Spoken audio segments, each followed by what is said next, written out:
Okay, hi. Man, I was all ready to go. I was so psyched, man, and then it just like everything fell apart and I had to like untangle things and figure out why things weren't. My mouse wasn't moving something and I was like because I had this like I was starting to sing this song because I knew that I was running like a couple of minutes late already. And my the song was going, my soul is waiting, my soul is waiting, my soul is waiting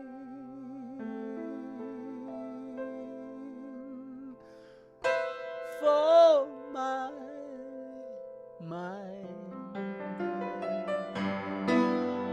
Okay. It's weird. I'm looking. Okay, so maybe. Oh, I know. I'm looking at my face, and the camera's over there. So I should put the camera on my face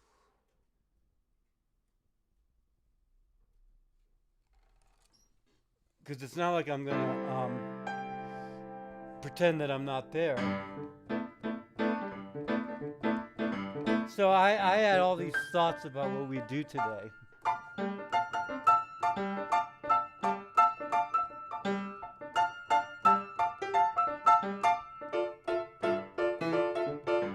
Yeah, I was wondering what we will do today.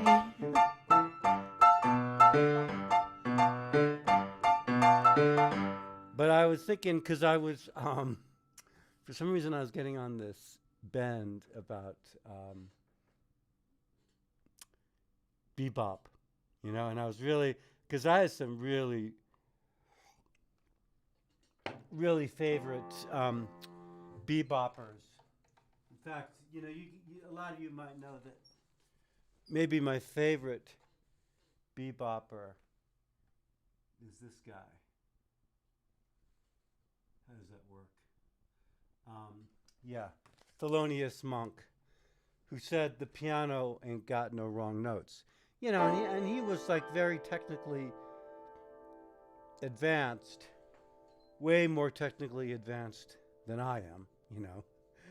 But actually, he was like not as technically as advanced, you could say, as people like Charlie Parker and a lot of the other beboppers, right?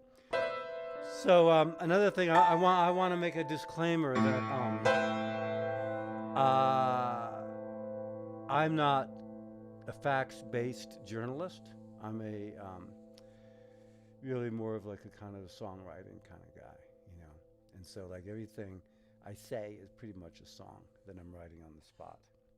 So don't overinterpret what I'm saying or think that there's some kind of truth in what I'm saying. These are just ideas. My truths are much bigger. I can't even put them into a little screen like this. So they were like in the early 40s. Um,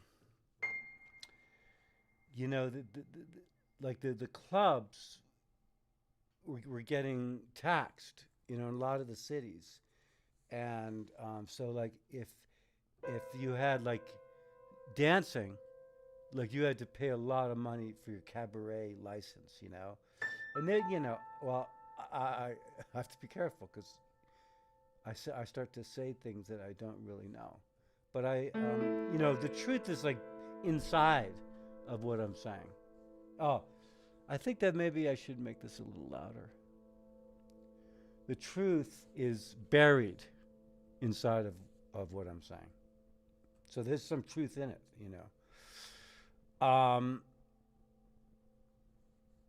So so I do have to just check real quick to see here. This is a funny.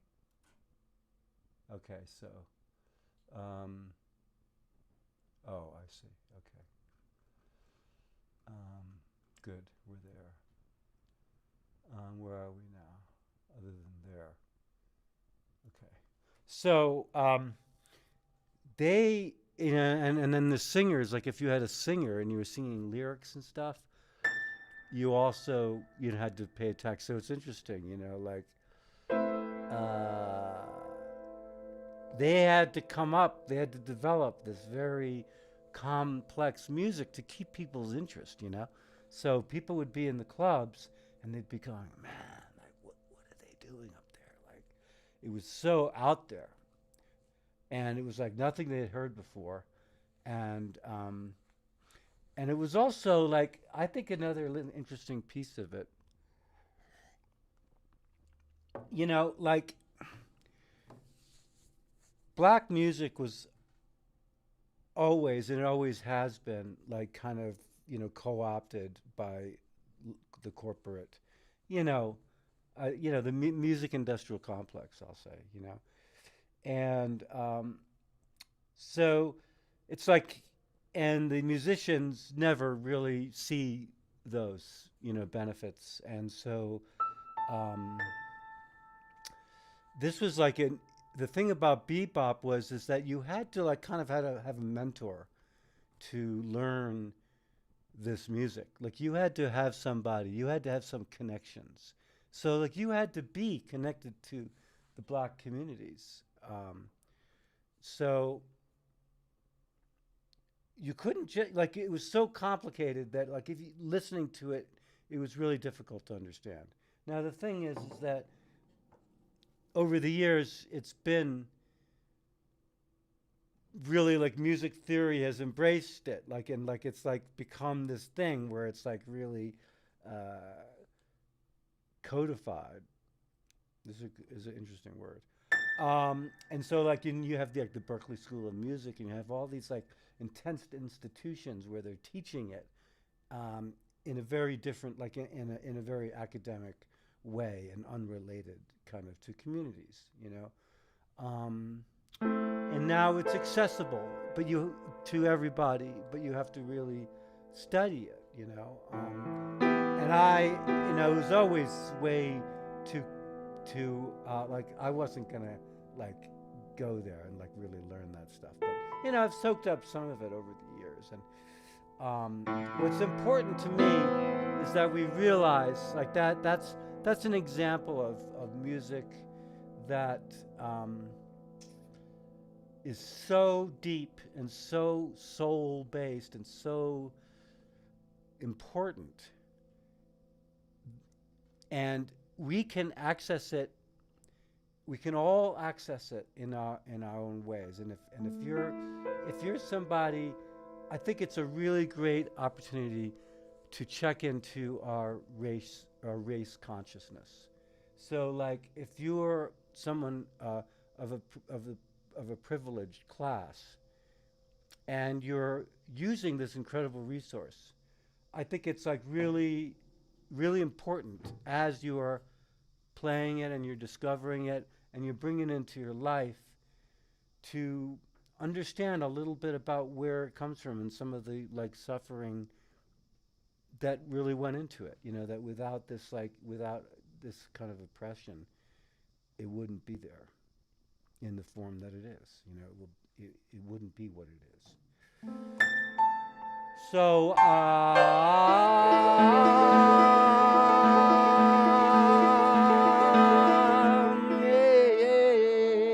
whenever you're feeling stuff,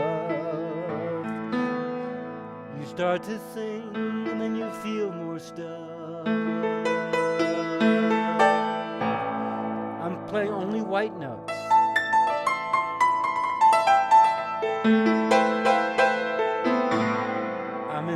I'm in the minor key because I'm focusing around the A.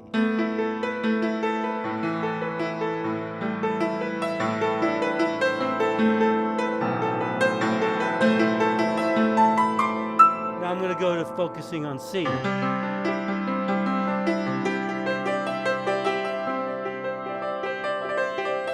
So now we're really in a very major mode.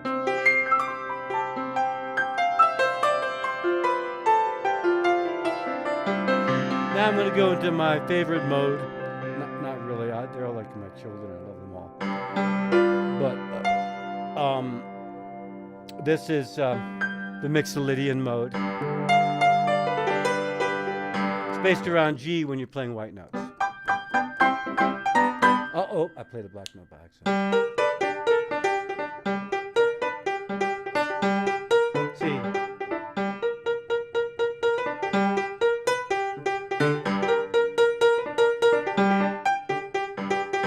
Okay, so I'm getting caught up in my own music.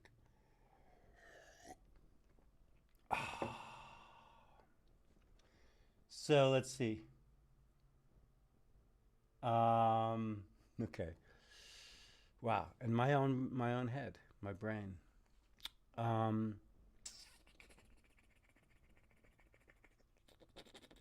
So like I was thinking about bebop, you know. So I started thinking, I would talk about that. So I wrote down a couple of notes about it, and then I moved on. I was thinking about singing. So as long as we're we're talking about bebop, which really wasn't about singing, and it wasn't about dancing in the kind of like traditional sense. It was like you'd be dancing inside when you listen to.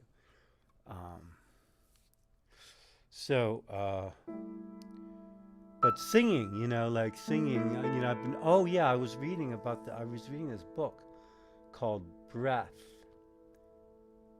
A New Science of a Lost Art. I think something like that. Okay, now I'm going to go to Mixolydian.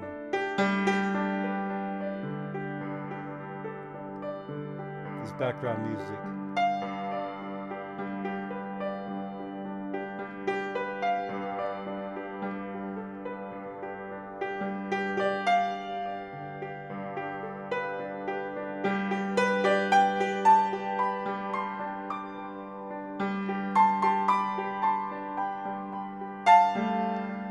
What happens is when I start playing, I get lost in the music and I don't know what I'm talking about anymore.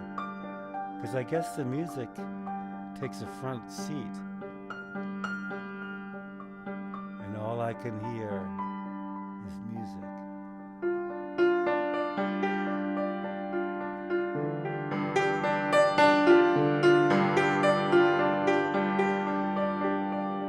So I made a note from another time I was going to do this, and I'm going to just read that. So, don't make music. Music is what happens to you when you listen.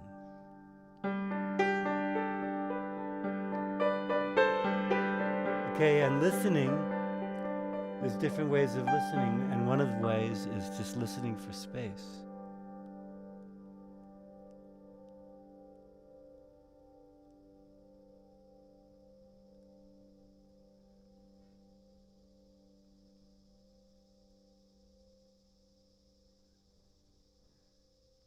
You hear the cicadas? See, this jamming with cicadas is one of the coolest things you can do.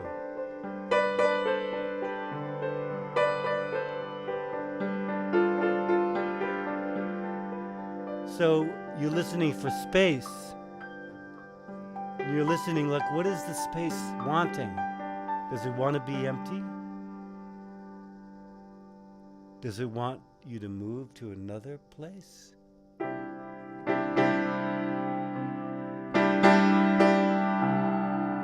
And yet another place.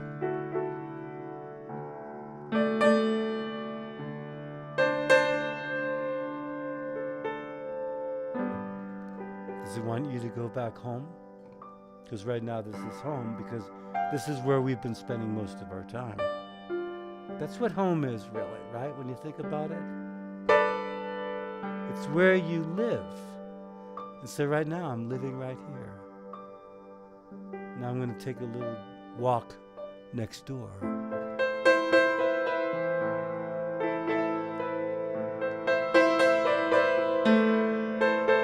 going back home. Now I'm going.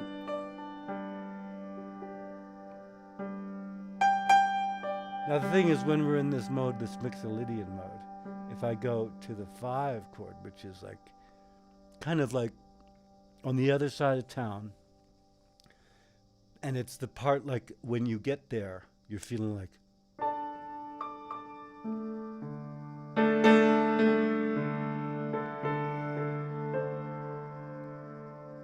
there's that sound, which to me makes me want to go back home. It's like when you get to that place where you feel like it's time to go home.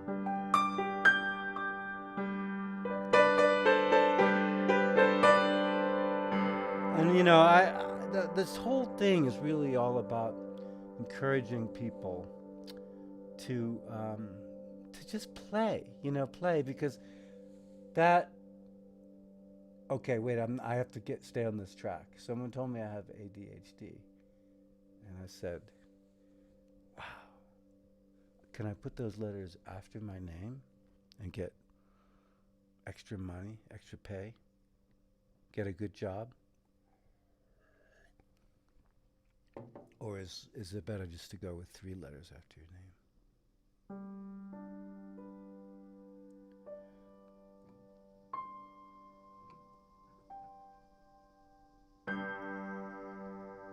So back to where we were before. So you're listening for space, okay?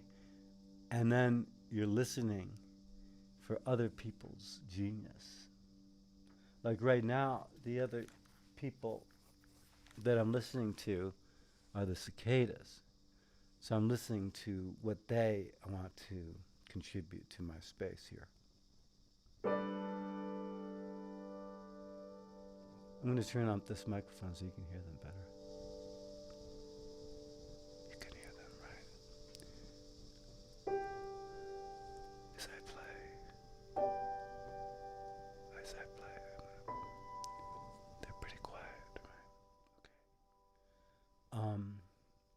Okay. So you're listening for other people's genius. When you're playing with other people, like that's what's really amazing, is that like everyone has a chance to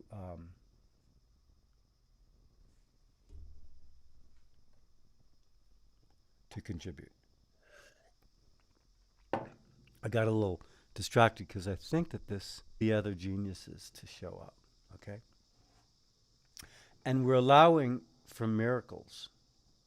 So when you allow for miracles, music is what happens, because music is a miracle. I mean, look at this. I didn't even try anything. All I had was like my fingers. Like I'm trying to pretend, acting as if I've never played a piano before. One thing I love to do is push the sustain pedal, right?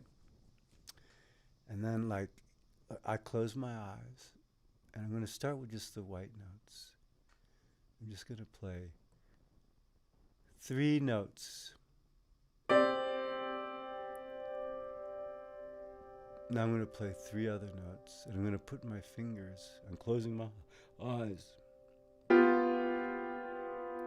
Now the thing is, I'm not going to be able to play that other note, but I know kind of that other chord, but I know kind of where it was.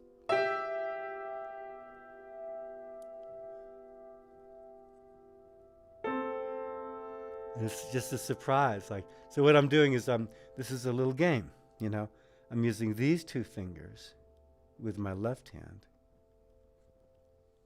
Wait a second, I didn't turn around the other picture. That's why my hands are not lining up together. Okay. So this is actually my left hand. It looks like my right hand. But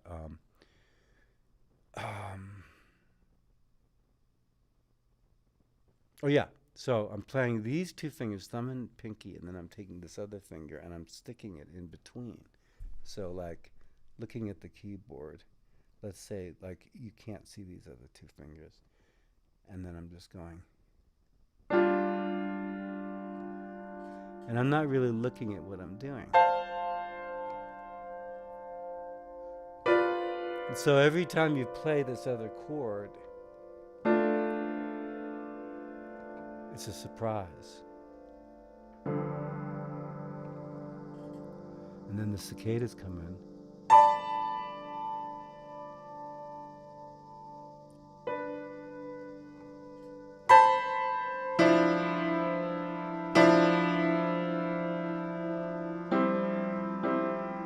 And then, like, you might find that you're playing a chord that sounds very kind of normal and familiar.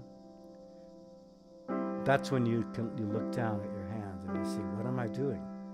So what I see myself doing now is I'm playing a C chord, but the G that in its root position, which is on the top, C, E, G, is on the bottom. So I played that chord, and so you could say, well, maybe we should end the song. So now we're in the key, if we're in the key of C, major, that will be the end of the song. So, okay.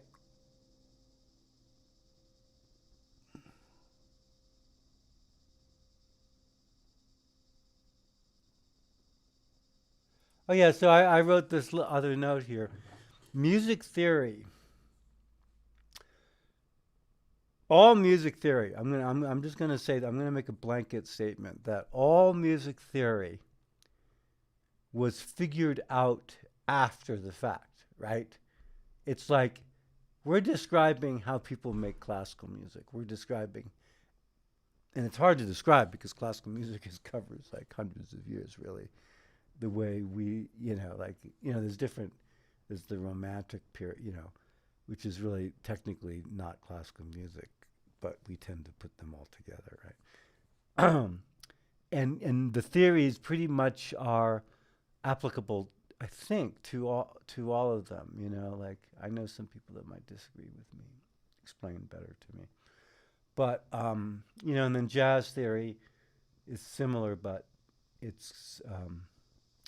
it's got some key differences, and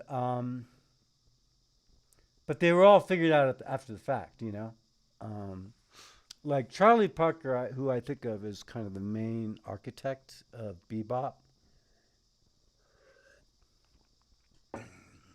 He was like working stuff out, he already had a pretty good understanding, I think, of like classical music theory. So he was superimposing that on this other, but it's a very different. It's a, I would say bebop.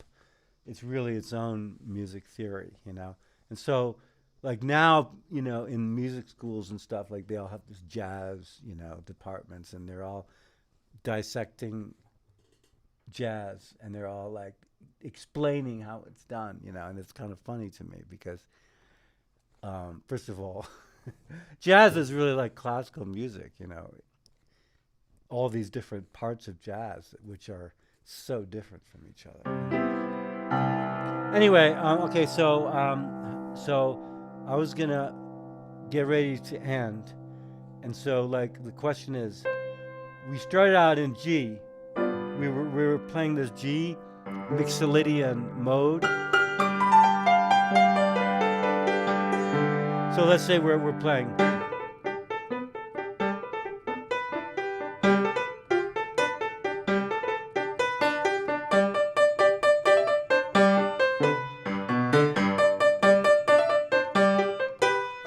This is Mixolydian, right?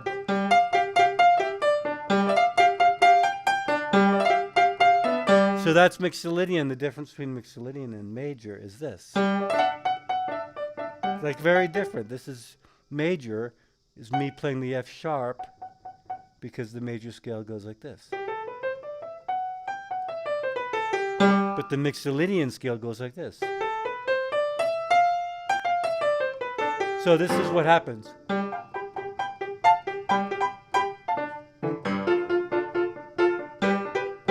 So actually, I'm thinking it reminds me of the Stevie Wonder song.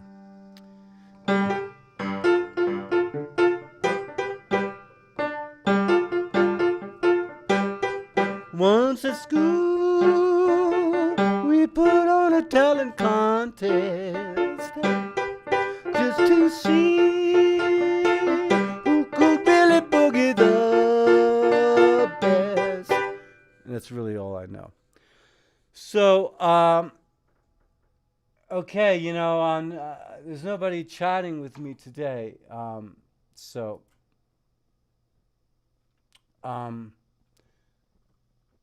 but I see that Alana Glickman is out there, and cool. So, good to see you, Alana, and I guess that's it for today.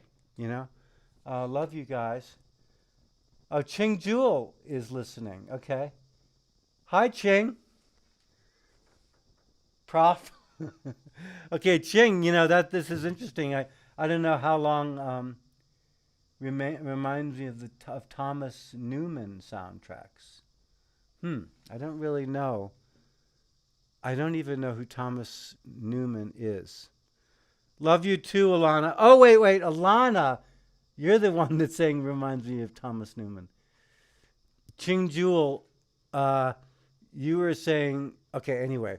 Ching Jewel is like incredible viola player. And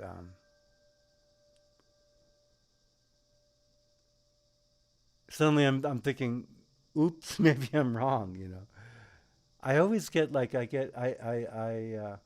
feel like I get very nervous, you know, around classical musicians.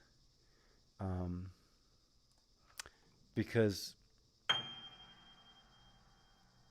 I'm afraid they'll let people know that I really don't know what I'm talking about. Okay, anyway, I better go. Love you all. Yeah, okay. Whew! Yeah. I love you, babies. Have a sweet day. Bye.